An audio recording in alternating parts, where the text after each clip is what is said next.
ఓం సాయిరామ్. ఓం సాయిరామ్. ఓం సాయిరామ్. అందరు బాగున్నారు కదా? ఈరోజు గురువారం. మన సాయి మన కోసం మంచి మంచి మాటలు, మంచి మంచి సందేశాలు తెస్తాడు.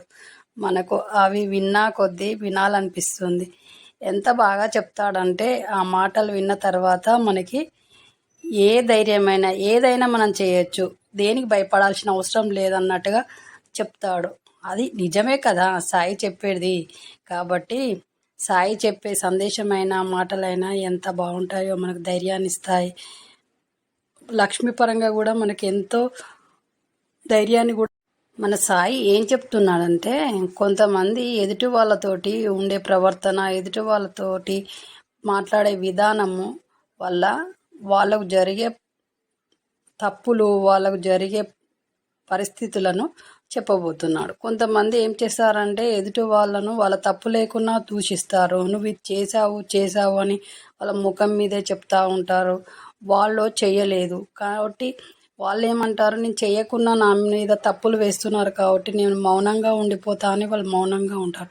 ఆ మౌనం వల్ల ఏం జరుగుతుందంటే, నువ్వు ఎవరైతే అతన్ని దూషిస్తారో అతనికే పాపం తగులుతుంది. ఎందుకంటే మౌనము ఒక ప్రశ్నకు 1000 సమాధానాలతో సమానం అన్నట్టు.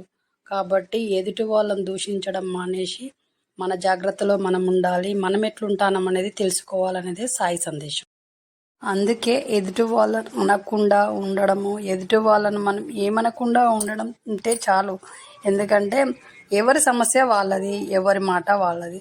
మనం అన్నంత మాత్రాన వాళ్ళు మారుతారా అనేది పక్కా పెట్టు. నువ్వెందుకంటే అందుకే ఎదుటి వాళ్ళని అనకుండా ఉండడము, ఎదుటి వాళ్ళను మనం ఏమనకుండా ఉండడం ఉంటే చాలు. ఎందుకంటే ఎవరి సమస్య వాళ్ళది, ఎవరి మాట వాళ్ళది. మనం అన్నంత మాత్రాన వాళ్ళు మారుతారా అనేది పక్కా పెట్టు. నువ్వెందుకంటావు? అందుకే ఎదుటి వాళ్ళని ఏమనకుండా వాళ్ళ సంతోషంగా ఉండడం కోసం మన ప్రయత్నం మనం చేద్దాం. అలా చేయడం వల్ల మనకు మంచి జరుగుతుంది. ఎదుటి వాళ్ళను దూషించడం, ఎదుటి వాళ్ళని తిట్టడం వల్ల మనకు ఒరిగేది ఏమి లేదు. వాళ్ళు మాత్రం మనసులో బాధపడి మనల్ని తిట్టుకుంటారు. ఆ తిట్టుకునే తిట్లు తాకడం వల్ల మనకు మంచి జరగదు. కాబట్టి మన సాయి చెప్పినట్టు మనం విందాము. ఎదుటి వాళ్ళతో మంచిగా ఉందాము. అంతవరకు సెలవు. నెక్స్ట్ వీడియోలో కలుద్దాం. ఓం సాయిరామ్. ఓం సాయిరామ్. ఓం సాయి.